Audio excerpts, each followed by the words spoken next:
Hello, everybody, and welcome back to the Amazing Race Rewind podcast. My name is Andrew, and with me here is Jill. Jill, how are you doing? I am doing very well, thank you. We are back with season 1, episode 2. I thought that this was quite a good episode. I enjoyed it quite a lot. Jill, what did you think overall of the episode? Yeah, it was definitely more challenges, which is what I like to see. Makes it a bit more Yeah. interesting. A lot happened. A lot more happened. It hmm felt like a very long episode. It did feel very long, and there was a lot more good reality TV moments. We had some fights, there was a lot of conflict. One team went to the completely wrong place. We saw some of the first alliances in Amazing Race history, and as always proves true with an alliance, it never lasts. So This one we saw lasted the rise, approximately 10 minutes, yeah. yeah, the rise and downfall of an alliance in the span of a couple minutes. But that's how it Yeah. goes. Yeah. Okay. So let's just jump right in, I guess. So first, little factoid or whatever. I'm sure I don't know if you saw this, but I saw this was on the Wikipedia page that this episode was set to air September 12th, 2001, but due to the 9/11 attacks and the coverage, it didn't air until September 19th. So it was delayed roughly a week. And there was question that if the show would even continue to air after this, because from what I read, because I was not alive at this time, just to preface this, they didn't know how a show would do about like international travel. And there were questions if people would get on a plane and travel internationally after the 9/11 attacks. Interesting. And yeah, Phil Kogan said in an interview that he thought that they were going to be canceled and people wouldn't care about a reality TV show after that devastation. And also, jumping ahead, this was the time where they were casting for season 2, and they had like several teams pull out due to feelings of uneasiness about international travel. Several teams lined up for their season 2 cast. Yes, yeah. Interesting. Okay, so to start off with the episode, we start with teams trying to look for a Songway Museum. So we do learn that teams start the next leg exactly 12 hours from when they check into the pit stop. So Rob and Brendan, who were first, they got in at 11:23 a.m., which I thought was incredibly early. Like they finished the last leg at 11:23, and then so they Yeah. started the next leg at 11:23 p.m. I guess when you look at it, most of the teams were starting in between the midnight to maybe 7 a.m. range. Yeah, But I do think it actually proved them a bit of a disadvantage, especially considering the place they're looking for is within the village, even though they didn't realize that. However, if it had been daylight, I feel like it would have been a lot easier for them to go around and find the museum. yeah, because the trick is that there aren't any signs or anything, despite some people claiming that they saw signs. But you had to talk to the locals to figure out where it was. And obviously, at like 3 a.m., when all these teams were starting, there weren't any locals outside. So I think that was Exactly. a disadvantage. I like to think that in that scenario, considering it's called the Songway Museum, I would Yeah. think, oh, it must be within the village. We're not gonna have to drive very far. Because I think even the clue said you are well acquainted with the village. Yes. Yeah. I was a little surprised that so many teams just right from the get-go were thinking, okay, we gotta drive. Yeah. And they were like, where are you driving to? It was so aimless. They just got in the cars and went. I think that's the thing. It's what I've learned from watching The Amazing Race is they're never gonna completely throw you off direction-wise. Like if they're giving you a vague clue, it should be nearby. Yeah, you would think so. So anyway, they gave us all the times that teams started, which I really liked. The first team, yeah, Rob and Brendan started at 11:23 p.m. And then the last team was Nancy and Emily. They started at 7:26 a.m. So there was an 8-hour difference between when the first team started and the last team started. And I think I would do better starting at 7 a.m. Exactly. rather than 11:37 or 11:23 p.m. because first of all, you get like a good night's sleep. If you're at the pit stop at 11:23 a.m., you're going to sleep during the day. I feel like it would just be so difficult to sleep, especially there was all the B-roll footage of them all hanging out during the Mm. night or whatever. So Yeah. chances are weren't getting a lot of sleep. This is when we first learn about the alliance. So the alliance is The three lines between Team Guido, the lawyers, and Frank and Margareta. Margarita. Margarita. Frank and Margarita, yes. So yeah, this alliance lasts for like a whole 15 minutes of the episode. So they take off in search of Songway Museum, and They get right into the cars. they get right into the cars because Margarita claims that she thinks she saw a sign, although there are no signs. So she's trying to like lead them and look for a sign. That's a lot of, I mean, nothing against her or anything, but personally, I would not, even if I feel like I had an inkling, if you're leading a pack of 6 people, I don't think I would be comfortable enough to say, oh, guys, I know where it is, or I may have a general idea, because there's so much onus on you. Well, yeah, and then when they don't find a sign or anything, Frank accuses her of trying to lead the other teams astray and tricking them, but that doesn't make any sense. Frank just bothers me so much. It's like, why are you getting so mad at her for thinking that she saw a sign? Like, why would she lie about that? And then also the way that he like looks at her when they're in the car, it really grinded my gears. Did you see the way he was looking at her? It was like, I'm going to make you feel like an idiot. I don't remember that. Okay, well, it really bothered me. So yeah, then they eventually piece together that it's within the Songway village. So they have to all go back to Songway Village. What was it, about 100 yards from where they started or Yeah, something? I don't know exactly what that is in meters, but yeah. But Dave and Margareta, being the geniuses that they are, they ask the locals straight away where the Songway Museum is, and they tell them. So, although that does seem to be an advantage starting at 6:30 a.m. when people have woken up, people are as opposed awake. to, Yeah, yeah, starting at 3 a.m. when you just wander around aimlessly in the dark. and nobody's awake. Okay, so should we talk about the detour then? I think we should go for the detour. Yeah. So we have our second fail of a detour because we had the one last Fail of a episode. detour. Yeah, because the last episode, everybody just chose the one option, and with this episode, everybody also chose the one option. I really don't understand this detour either because the task didn't seem to be particularly difficult. I thought, oh, it's going to be much harder to photograph 3 animals here Yeah. than, to go to the other one. But it seemed very easy. There didn't seem to be any degree of Yeah, difficulty. nobody had issues. And I feel like if you're giving people a choice between near or far, people are going to choose the near one. See, my first instinct was actually, oh, well, go to the far one because they made it sound like it was very difficult to photograph these 3 animals. I probably would have really pushed to go to the further one. So they could go 20 kilometers away and photograph 3 hard-to-find animals from a list of 5, which included a giraffe, impala, water buffalo, zebra, or a rhino. Or they could go to a park in Botswana, which was 110 kilometers away, and just photograph one easy-to-find elephant. For the audience reference, when Andrew said hard to find, he did do air quotations. Yes. So yes, this detour had some fun moments. Yes, I was going to bring that up because what was it? Nancy and Emily. Nancy just got out of the car and there was a rhino right there. Oh my God. Yeah. My anxiety was through the roof. And Emily was just yelling at her to come back to the car. But that's what I would be doing if my mom was trying to take a photo of a rhino that was 5 meters away. And then like the film isn't working, so she's telling her to get back in the car, and then Nancy just straight up goes, "No!" It was so funny. Oh my God. It terrified me. Yeah. And I feel like a challenge because, well, this is another little time capsule where they're using like Polaroid cameras to take these pictures. This is where the Canadian version would have like a little phone sponsorship or something to take high quality photos. This was also in 2001 though. Yes. I will say, and I think this is a good point to bring it up, because right from the bat, what are their names? Pat and Brenda, is that correct? They somehow have their hands on a fast forward. I didn't quite understand that. Were they just given one right off the bat? No, so I think when you first start the leg, you get your clue or whatever, and then within that is the fast forward. So I think everybody had the choice. So this is what I'm also not understanding. Correct me if I'm wrong, but I don't believe there was a fast forward in every episode of the Canadian version and later American versions, correct? See, yeah, I think the fast forward got cut. Like, I don't think they have them at all anymore. In the latest Canadian season, they didn't have any fast forwards. Oh, as far as I know. Interesting. Yeah. Because it felt very odd because right off the bat, instantly, Pat and Brenda are doing something different and they're just going for this fast forward. And I was surprised that nobody else went for it. Yes. We also learned that you can only take one fast forward for the entire time of the race. So, I mean, the obvious line of thought for strategy is to like save the fast forward for later in the for later in the season when there are less teams, so it could be more beneficial. But I guess if you are, I don't quite remember what position Pat and Brenda are in, but if you're starting further behind, you want to push yourself up a little further to avoid the chance of elimination. Yes, yeah, they were starting in 5th.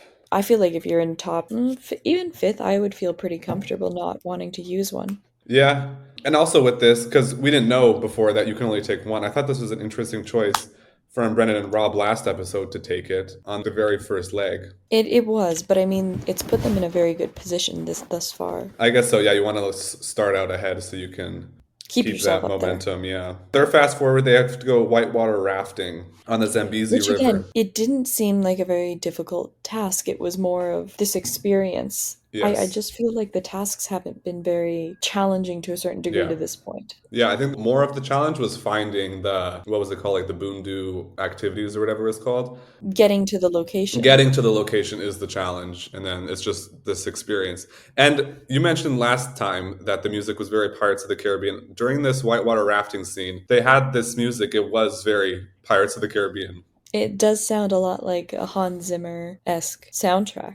So I'm wondering if, with the fast forward, if there are going to be any times during the season where like nobody goes for the fast forward. There must be. Yeah, and I mean, when does the fast forward end? Because when there are 4 teams, 5 teams left, I don't know.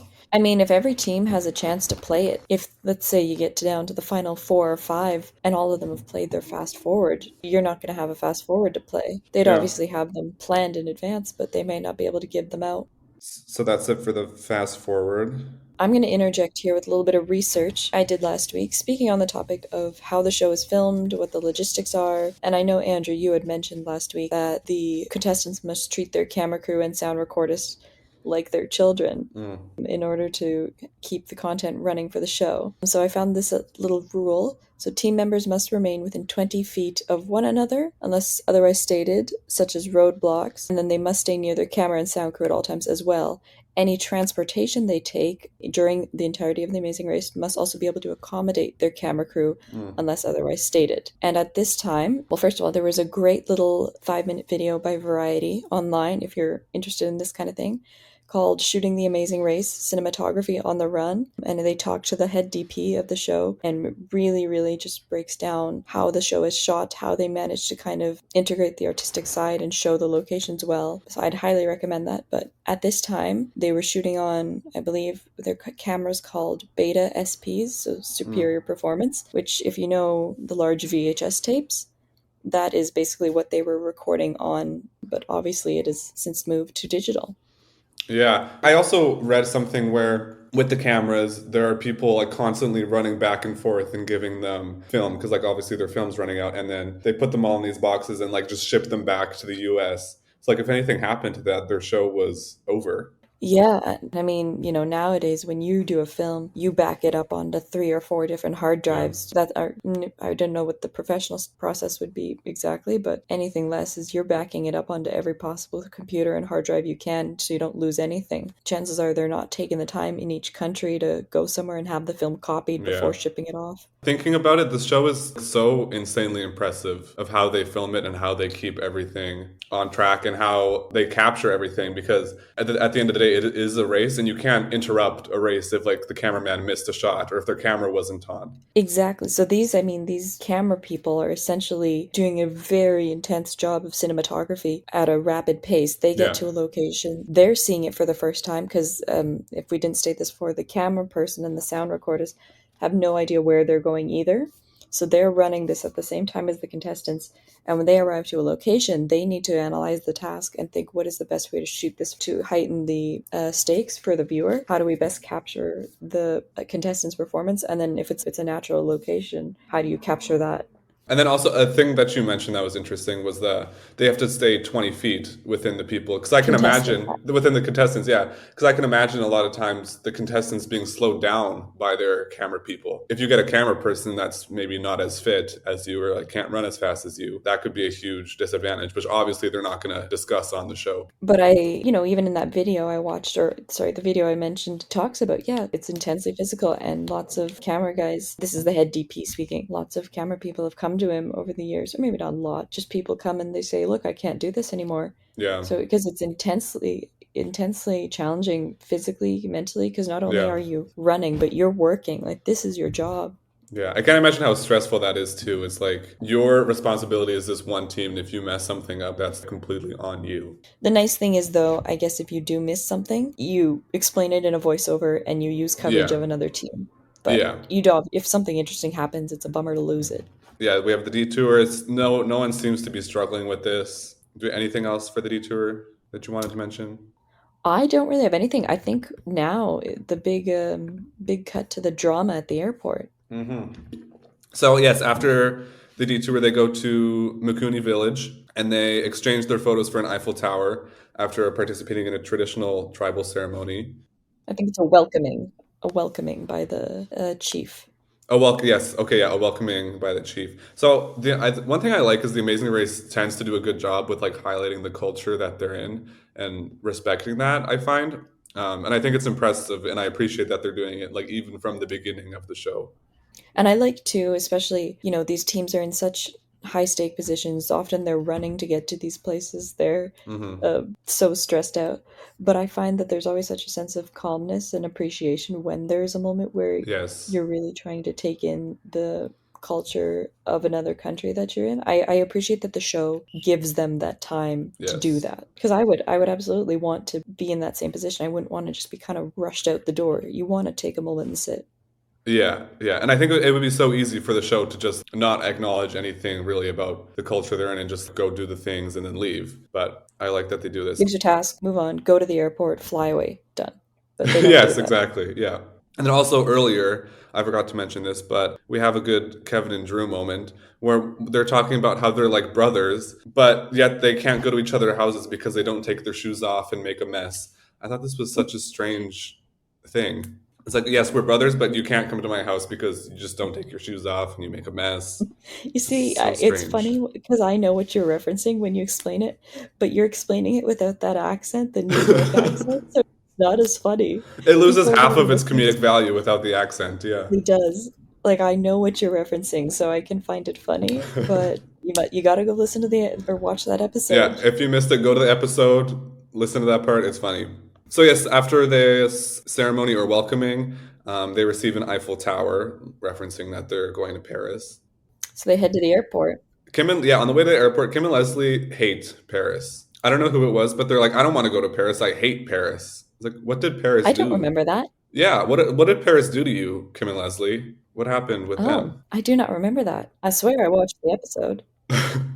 We go to the airport and we get this awesome and chaotic airport planning scene. If I will, there's kind of two streams of drama in this scene. Yeah. Because up until now, there's kind of been the alliance between Frank and Margarita, Team Guido, and the lawyers. And they're kind of starting to drift apart. And then on the other hand, we've got, is it Paul and Amy and Kim and Leslie? Yes. Just kind of really developing a lot of tension for no apparent reason. Yes. So yeah, this scene, it's like this is kind of the stuff that I weirdly love. Is this chaotic, like spontaneous planning where everybody's like stressed out of their minds. And I think this is an environment that I really love because like I love these stressed and panicky environments. Is it something you think you could thrive I think so. I in think that I could do well scenario? in these environments. Yes. So we see people like bribing the employees. It's like, I'll pay you extra money.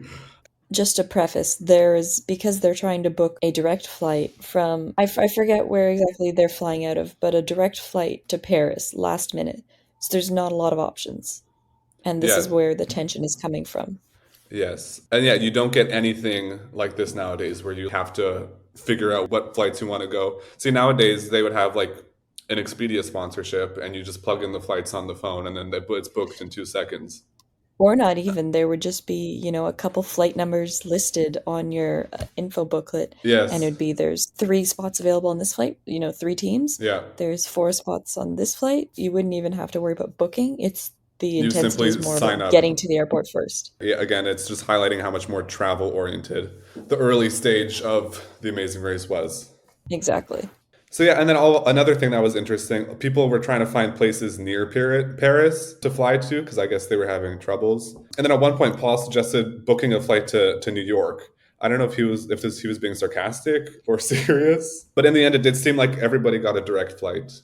I kind of think he was being serious about the New York thing, because I understand where he's coming from. New Yeah, York has what, three airports? There would just be so many more yeah, options to get you directly to Paris, and he's probably thinking if all these people have to wait or if they have to have another layover, at least we're in New York and we could get a flight quickly, and there'd be tons of them. yeah, exactly. So here we have our first betrayal of the season, where there is a backstabbing that occurs. Pat and Brenda get backstabbed by the airport staff.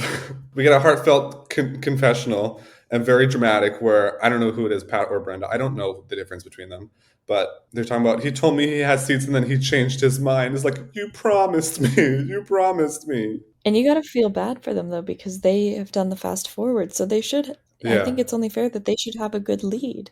Yeah. And I think they did because when they were in the airport, we didn't see any other teams with them. That is true. So I don't think it really made that much of a difference, but it did make for good drama. Now to get to the real drama. So when Leslie is booking the flight, Amy is like standing next to her and she gestures her hand towards Amy and she says like she's not with me, which creates drama and is the beginning of our rivalry between Paul and Amy and Kim and Leslie. Yeah, that was quite something. Yeah. So and then yeah, this escalates and Paul tells Amy to make sure you punch her in the jaw and the nose. So and I'm going, Yeah, is it really that serious? I think people's tensions are just so high. And then Amy takes it a step further and says, "Well, I'll push her off the cliff with no rope." I was like, "Wow." yeah. Yeesh. Because at the same time, obviously, as we mentioned, everyone ends up getting a direct flight to Paris. Yes. But kind of once touchdown in Paris, we find out two things about the other alliance that was going on. One, we find out that Team Guido used to live in Paris. And I Yes. forget who or if both of them are good with French, but they're able to get around. And Yeah. two, they don't want to be in this alliance anymore. So from the moment they hit the ground in Paris, they're off. They're ready to go, and they don't want to be dragging these other two teams behind them. Yeah, so this is something that I feel like I would totally do because this might sound bad, but I feel like as soon as I know that I don't need the alliance anymore and they would probably like hold me back if anything, I would just leave because I don't care This is about them. It's not benefiting This is me what I anymore. think. They thought they were going to enter a long-term alliance. The three of them Mm. each kind of thought, oh, this will benefit us through a couple episodes, maybe. I don't ever think you should enter into a long-term alliance. I think short-term, meaning maybe just for the duration of a task to help each other out, Yeah. if it's allowed, that's fine. But if it's just that short-term alliance, you don't have this accountability to the other team if, something's not going well for them, and you don't feel as bad if you are passing them or gaining more traction than Yeah. them. So I don't think you should ever say, well, let's be together in this till one of us is out. Right. Yeah, I think it's alliances are a lot more effective when they're more informal or impromptu, like during a task when people say like, "Okay, hey, let's work together." That seems to be If you do, yeah, far more if you do beneficial. this, we'll do this, and we'll Yeah. swap. The flights doesn't seem to change the order that people are in any way. But did they still? I feel like they still didn't tell us where people were. Again, they're They didn't not tell covering us. the rankings very well yet. Yeah, although from what I could tell, it seemed like there were two separate flights. There was the flight with, or maybe three, I guess, because there was the Pat and Brenda flight, and then there was the one with the Guidos, the lawyers, all that group, and then there was like the last flight, which was Nancy and Emily, Kim and Leslie, and Paul and Amy. So there was a little bit of a divide, but I will say, I noticed in this episode, Dave and Margareta got no coverage at all other than when they arrived to the mat. I they were thought you nowhere. must See, be so I disappointed. I was very scared for them because they were showing everybody at the Eiffel Tower and they never showed Dave and Margareta at the Eiffel Tower. So I'm like, oh my God, are they lost? Are they going to be okay? And all of a sudden they're just at the pit stop and it's like, what? How did that happen? I think that was the only bit of coverage they got other than Songway Village. Yeah, they didn't get anything. I was very upset. You don't get a Margareta quote to use No as the Margareta. title. No, yes, I'm going to have to come up with something else. Yeah. So yeah, we have our first ever roadblock in Amazing Race history, where one person has to take the stairs to the Eiffel Tower and look for the route marker, which is a flag on top of the Arc de Arc whatever de as Triomphe. Arc de Triomphe. On the flag it says monumental because I think on the clue it said look for something monumental. Again, if you know one thing about The Amazing Race, you got to be very, very particular and pay very close attention to the wording. Yeah, there always seems to be these little things that you really need to pay attention to with the clues. So overall, what did you think of this roadblock? Again, it wasn't anything crazy or challenging, like overly challenging. I liked it. I liked that we're kind of bringing in a bit more. I mean, obviously, it was still quite a physical task to run up all the stairs, Yeah. but I liked it. It would have been something I would feel comfortable doing, but I do want you to know I would have sent you to do it. You with your 2020 vision and endurance. Better than 2020. Remember that. Better than 2020 vision. Yeah. Yeah. You wouldn't have needed those binocular thingies. No, not nope. I would just see it right away. Monumental. Let's go. So something that really annoyed me that teams were doing was the person who was on the ground was yelling the person's name who was like going up on top of the Eiffel Tower. I don't remember who that was, but yeah, it was very consistently trying to get the other person's attention. Yeah, because how they're first of all, they're not going to hear you. And if they do, how is that helping anybody? You're not helping anything. If anything, it's just going to make the person more anxious. This person's calling my name, so I got to do this quickly. Can you imagine if you did that and I just stood at the ground going, Andrew, Andrew. I would just literally ignore you. I would hate that so much. So yeah, I know Drew was you would doing this ignore and me. Karen was doing this. I would get so mad at my partner because you're distracting me. I need to focus. You're not helping anybody. Also, I don't think people can hear. So this is just something that I don't get. Like, what are you doing that for? I think that that's when the anxiety is just getting to you and you're just so anxious and the stakes are so high. Yeah. So the most notable thing that happens here is Lenny goes down, even though he didn't complete the challenge for no reason. I think it was one of those things where he just got anxious because he didn't know what to do. So he just panicked and then went down. Which I understand. If it becomes overwhelming, you're not doing yourself any favors by just staying up there. So then he goes back down. Karen gets mad at him. Then he goes back up. And then seemingly, Kevin moved the telescope away from the arc and towards the general direction of the Louvre they went to, or was it Notre Dame they went to? They went to Notre Dame. Yeah. So Lenny, again, doesn't know what he's looking for and sees that the telescope was pointed towards Notre Dame and is asking people what are things that are monumental. And they say Notre Dame, I guess. So he goes back down, even though he has no real confidence in this. See, that's something I would be pretty iffy about because I would be worried that I'm letting my partner down, or I'd just be Yes. worried that we're wasting time. Yeah, I think it was the thing that he was like teams were leaving, he was getting anxious, so he just like did something irrational. This sends Lenny and Karen into shambles and really sets them back. But I think because they were on like one of the earlier flights, that saved them from the elimination is that they got there earlier than the groups on the other plane. I have to bring up something about the roadblock too, and it's that you don't know what the task is until you decide who's going to do it. Yes. So even in this scenario, I would see the Eiffel Tower and I would think there's heights that I'm going to have to dangle off the side or something. I'm not doing it. So I feel like that's what can also really mess you up as a team is you can't anticipate the task. Right. They have a little prompt or something or like a little like a question at the beginning, but it's often misleading. So I think for this one it was who has strong legs and sharp eyes. And then they decide who is going to do the roadblock based off of that with no further information. And I mean, at this point too, we've got teams kind of all over. Someone's at Notre Dame, some people are finishing up at the Eiffel Tower, but we've got, I think, Pat and Brenda long, long, long ago checked in at Arc de Yeah, Triomphe. they did. They're done. Yeah.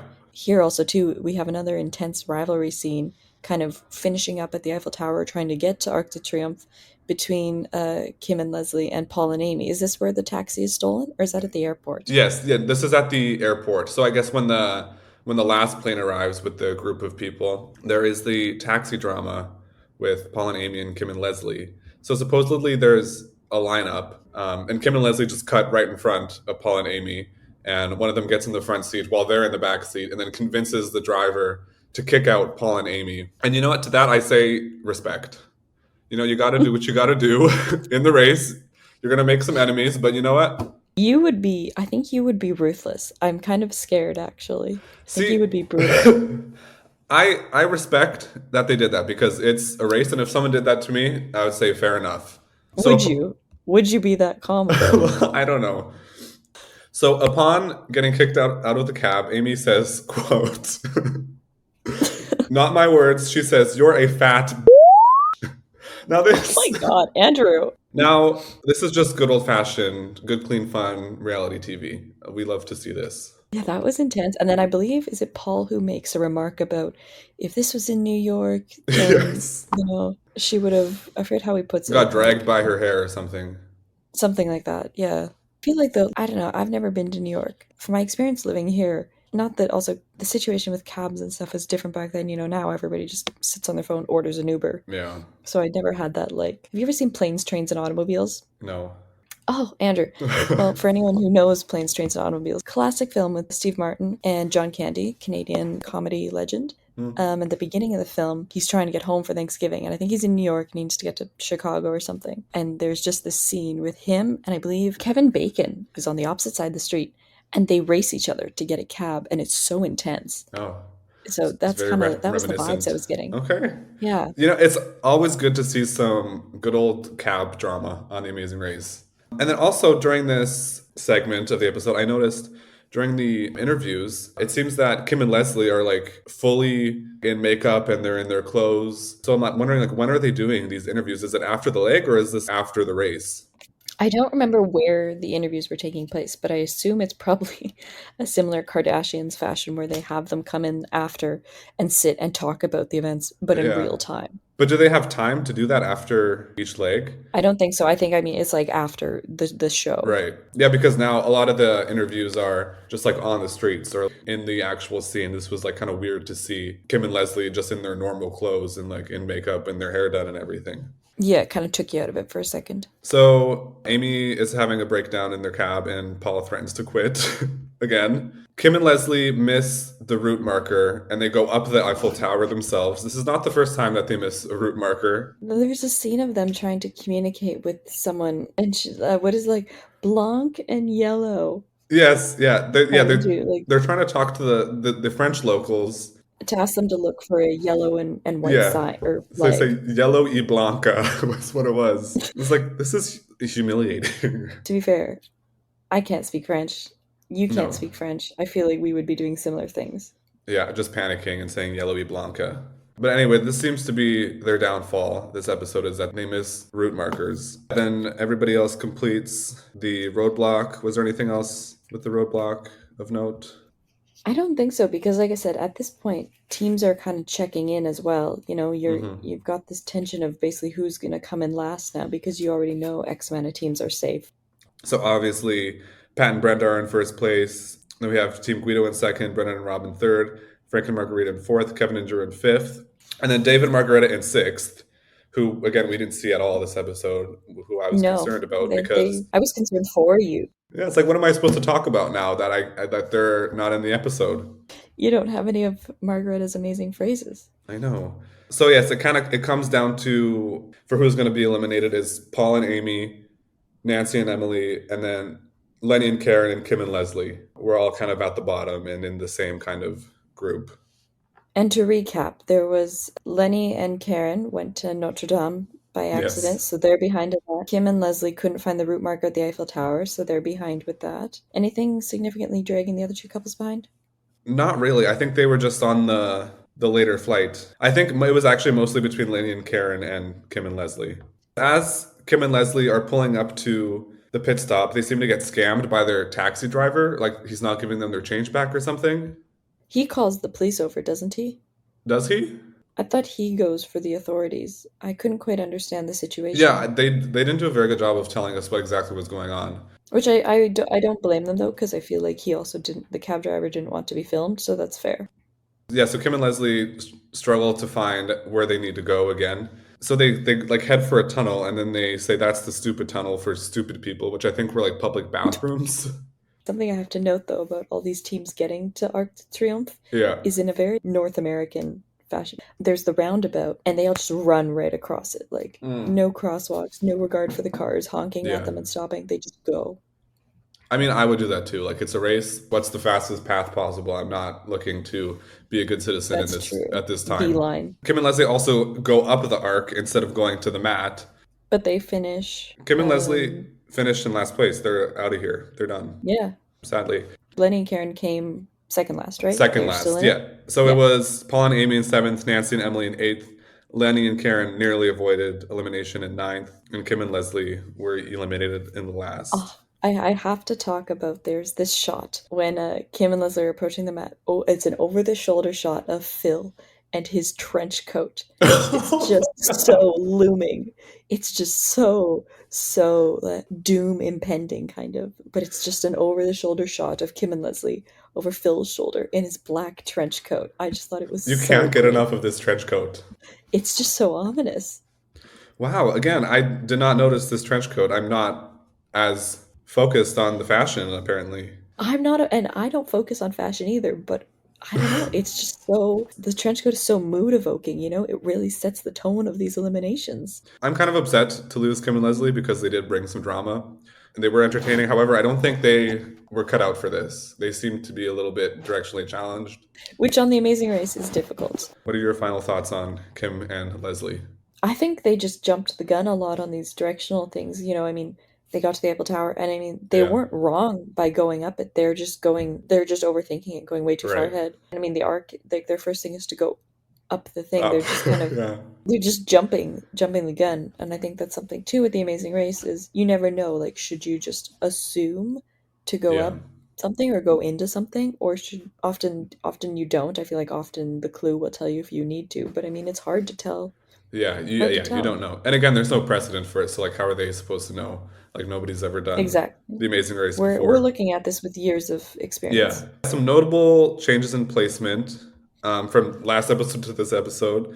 Pat and Brenda went from fifth to first, obviously, so good for them. That's your team. Good for them. Yeah. And Kim and Leslie did relatively well last, in sixth place, and now they're in ninth. But other than that, the teams pretty much stayed in their same ranking. I'm kind of seeing a definite divide, Mm. kind of that I think could consistently carry out, which I don't know how often. I guess that happens pretty often, I feel you like it see right does. from, which is kind of interesting though, because by episode 3, I feel like it'll be very solid who's going to be able to maintain Yeah. their top positions and who's going to really be the ones fighting to stay in. Yeah, it feels like most seasons of The Amazing Race, there's always the same few teams at the top and then always the same few teams nearly avoiding elimination. But I'm Yeah. interested to see if things will change because every now and then you'll have like the team that's the front runner have a really bad leg and then end up in last place on like the fourth episode and be out. Which is always a shock, but you never know. Where are we headed next week with them anyway? Okay, next week, they seem to stay in Paris. Mm. It didn't seem like they went anywhere. I don't remember where they said they were going. I don't think they said, but from what we saw, it kind of seemed like they were just staying in Paris. And then something of note from like the next week segment was that Nancy goes, I think somebody didn't make the train. And then they cut to Dave and Margareta, inferring that Oh, I they missed the know. train I and then that was their undoing. Oh And no, that's Andrew. not my truth. I choose to believe that that's not happening. And I choose to believe that they wouldn't do that. They're just trying to throw us off. You think? Yeah. Okay. Well, I guess we'll find out. We will find out next week. Any closing thoughts here on season 1, Um, episode 2? Not much. Similar to what I said at the beginning, I appreciated bringing in more of the intellectual tasks into this. I thought it made it a little bit more, it raised the stakes a little bit more. So I'm interested, especially if they're staying in the same area. Yeah. I mean, Paris it's not, obviously, it's a European city. It's not built on a grid system, so it is hard to get around. Yeah. But maybe the next episode will be even less directionally focused, and we might even see a really debilitating detour with two very good, evenly weighted options. That would be what I'd like to Hopefully. see. Yeah, because we have not seen that at all. How about you? What did you think of this week? This week, I think it was a big step up from episode 1. We had a lot more drama. The challenges, I think, were a little bit more interesting. Yeah, there was a lot more conflict with the whole Lenny and Karen situation. I loved the whole airport planning scene. That was everything to me. I thought it was a great episode. I was quite entertained. So yeah, I guess that is it for us then. If you have anything I don't else. have anything to add other than if you are interested in contacting us Yes, or asking us to do some research on a certain rule or maybe a certain way something in The Amazing Race plays out, we do have an email, which has it been put in the description box yet, or we're it still waiting on has. that? If you want to type something up right now, amazingracerewind@gmail.com. We'd be happy to answer your questions and concerns about The Amazing Race, about the podcast in general. Or Just if you shoot have us an email. any behind the scenes info that we don't know about, because again, this is our first time watching it. We don't really know everything. We'd love to hear We are some more open behind the scenes to, info. yeah, we are open to all suggestions.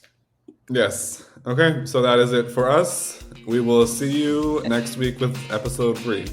Season 1, episode 3. Stay Season 1, tuned. episode 3. Okay, bye.